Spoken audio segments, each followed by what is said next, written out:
What's up, my movers and shakers? I'm Dave, this is MS Paints, and this is a pretty chunky boy.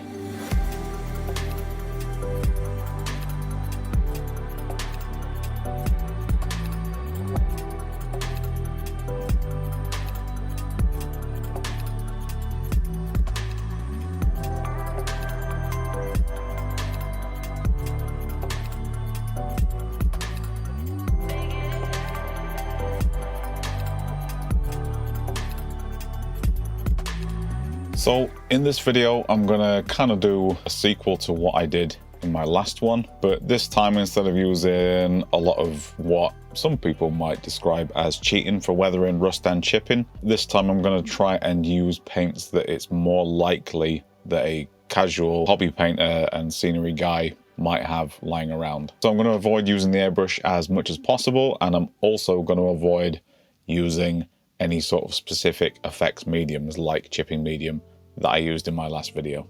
So let's see how we do.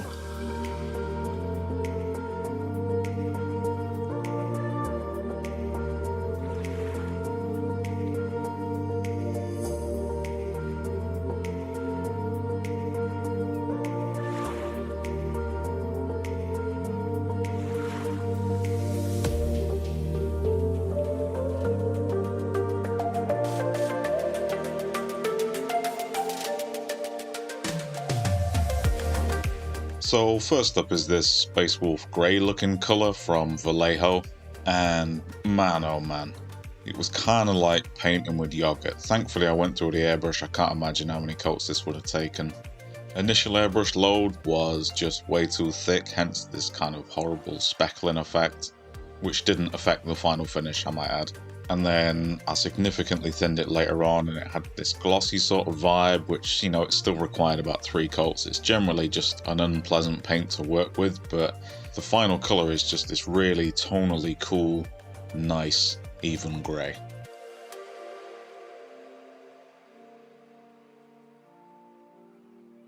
Now I've seen this done elsewhere on the internet, and to get like a really unique Space Wolf grey, blue, turquoise, you use that cool grey, and then you go over the top with Coalia green shade and really take your time, layer it up, make sure you're not overflowing it and overloading it in too many areas, because then it does start to pool like a shade does.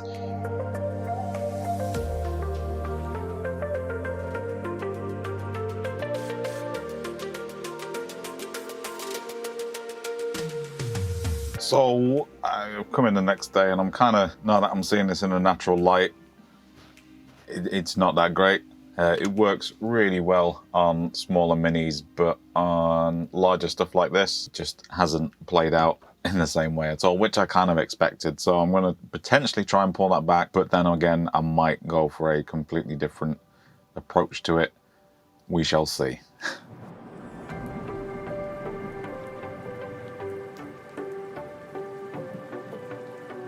I should point out that while I'm not going to go into too much detail about everything I did, because this video is predominantly about me trying a different phase of learning weathering stuff to make myself a better painter, I am still going to show pretty much every step leading up to that, so that everyone knows where we're at.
So it's at the point where I'm pretty happy with my preliminary base coats and textures and tones, and the next step basically is for me to seal this up.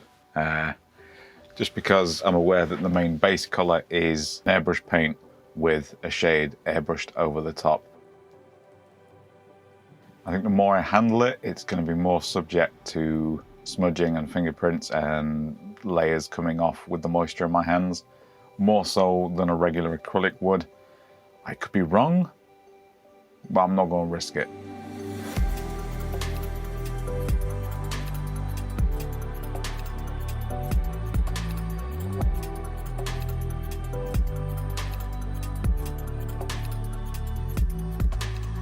I should have pointed out earlier that once you manage to get this guy apart, the bits that will come apart, he is a bit of a pig to get back together. Even the finished product, I would say, is not 100% what it was when I dismantled it, so keep that in mind. But once he is painted up, he is absolutely glorious to look at. Childhood me is just cartwheeling inside my mind right now. Day 3 on the McFarlane action figure, and I'm about to get into the weathering and the chipping. I try and paint everything on manually and hopefully just lean into my shaky palm nature and make some truly random scratches and dents. But I'm going to try and do the majority of it with just the acrylics that I imagine most people will have. The thing that kind of worries me about this is that I'm used to using things like oils and mediums and things like that, so like if I fuck this up, I don't really understand how to unfuck it, so that's going to be exciting.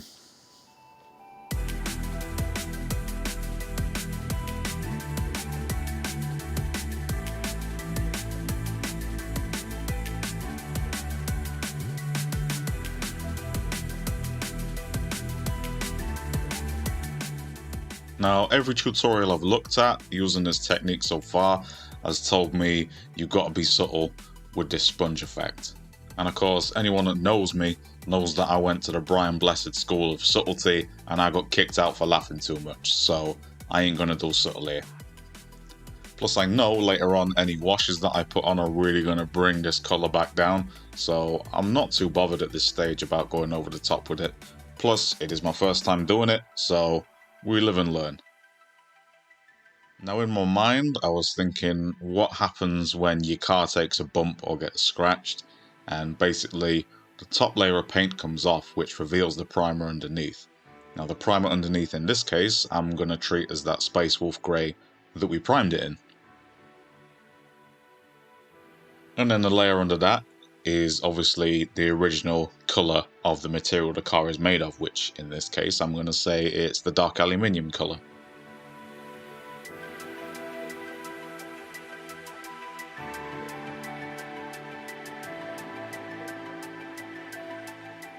And underneath that, I'm going to say, is where the metal exposed to the elements has started to corrode a bit, and that kind of builds up our 3-colour tier system that we're going to go for. So as you can see, the Space Wolf Grey is pretty much our blueprint, our footprint for where all the scratching and marks are going to be. The metal's layered on afterwards, but always staying inside, for the most part, the Space Wolf Grey blueprint.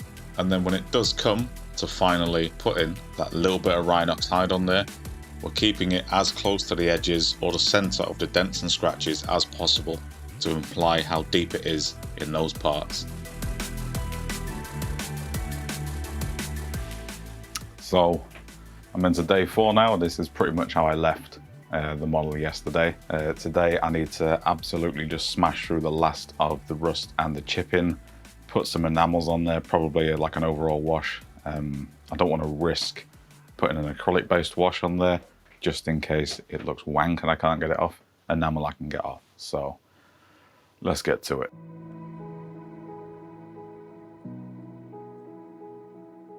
So this stage did take, I won't lie, absolutely hours, and I don't think my MS had anything to do with that. I think that in fact speeded things up. After an hour or so I kind of entered a Zen-like state where the Space Wolf Grey had already marked out where I needed to go, and I pretty much just needed to repeat the process, keep filling in with different colours, and you know, before I knew it, a few hours had passed and the sun had gone down and we were nearly done.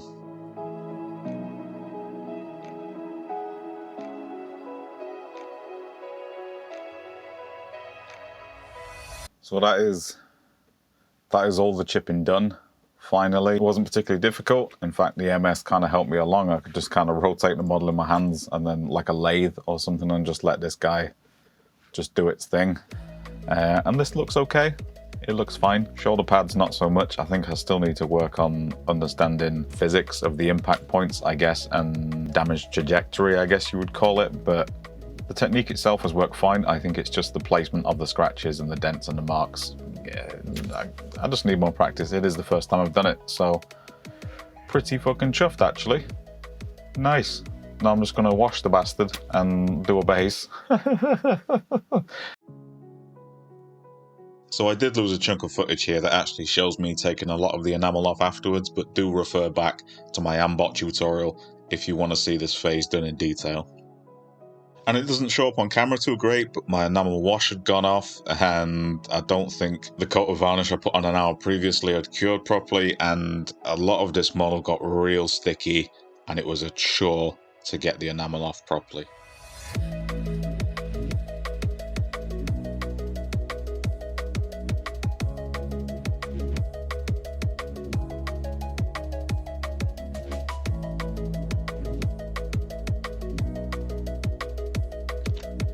Wah! Wah! Wah! Woohoo!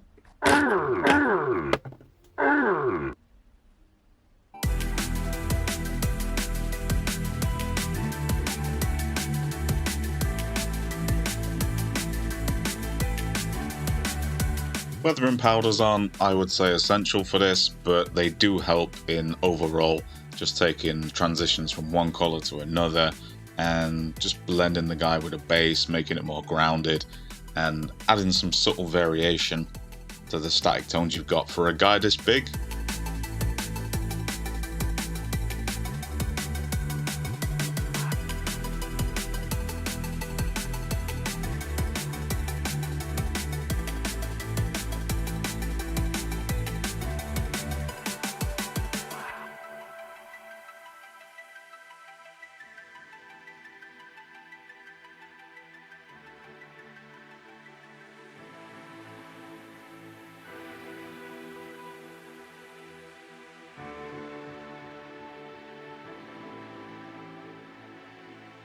Again, I don't want to go into too much detail with this because I've covered it in another tutorial, but I'm using the standard MS paints, pine bark rocks and plaster mixture with the plaster carved out, just to kind of scratch build the rocks and then build everything up from there.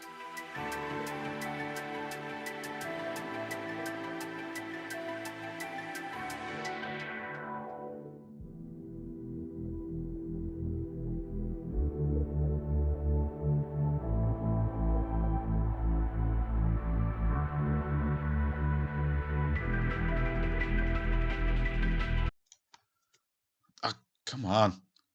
Come on. Mother.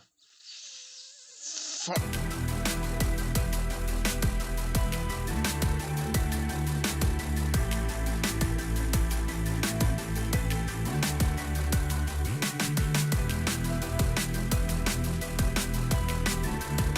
Amazingly, I only spent about maybe 3 hours on the base, and I worked on the thing the whole time it was wet. I mean, I took a hairdryer to the initial sort of ground cover stuff, but beyond that, it was all PVA, PVA, PVA, left it overnight, came back to it, and it was done. That's the benefit of not painting your scenery, is to use natural tones, natural colours that you get out of the materials, a little bit of dry brushing on bits where you can, and then weathering powders, and then sealing it up.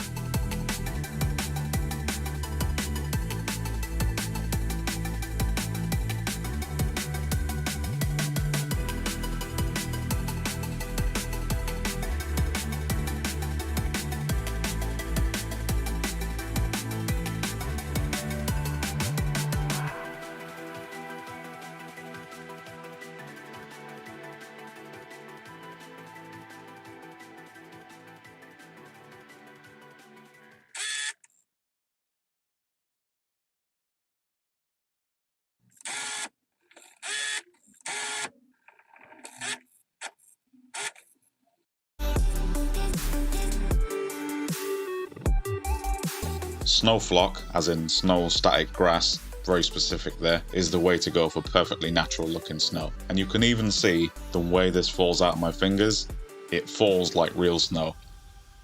And it will hit the cracks and crevices with enough transparency to feel like frost.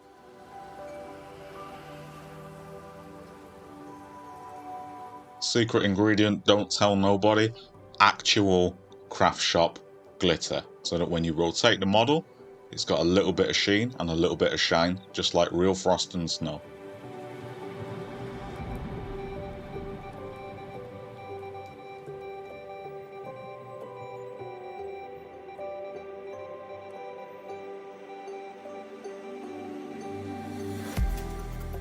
And there it is, a fully customized McFarlane action figure, Space Wolf, Space Marine. Hopefully you guys have found this tutorial useful, and if you are my target audience, you know, hobbyists who have physical limitations or additional needs, please do let me know in the comments if any of this was useful and what you would like to see more of on this channel. Don't forget to like and subscribe, and if you are feeling flush, do check out my Patreon page, but I won't feel offended if you don't. Cheers, I'm out of here.